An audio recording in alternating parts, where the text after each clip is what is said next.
Почитувани представници на медиумите, почитувани присутни, на почетокот да поздравам посетата од страна на претседателот на ВМРО ДПМН Христијан Мицковски на општина Газибала и да се заблагодарам за поддршката која ни ја дава со цел за брзана реализација на проектите кои што ни се ветени пред граѓаните.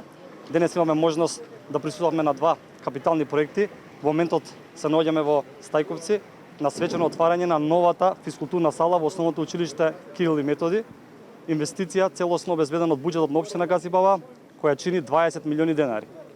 Искрено сум среќен што после 50 години населеното место Стајковци и учениците од Стајковци и од околината добиваат спортска сала во која што ќе можат да ги реализираат часовите по физичко и здравствено образование.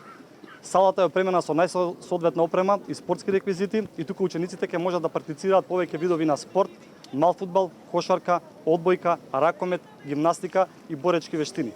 Посебна чест е за мене што на моја иницијатива салата ќе го носи името на Бобан Ивановиќ, македонски херој кој животот го загуби бранејќи ја Македонија во акцијата во Диво населе. Со оваа одлука споменот за Бобан Ивановиќ ќе биде вечен и никогаш нема да се заборави. Исто така во текот на денешниот ден свечено пуштиме во употреба и отворен спортски комплекс во чиј содржина има фудбалско игралиште со подлога од вештачка трева, ново кошаркарско игралиште и детско катче и жителите од околинава од сите возрастни и сите генерации ќе можат да спортуваат, да се дружат и да се рекреираат.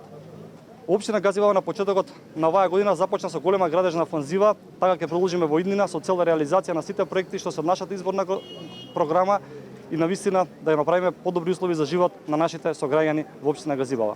Ви благодарам. Како ќе коментирате тврдењата на СДСМ дека спортската сала е направена токму од нив? Мислам дека документите може да го покажат да ја покажат реалната состојба.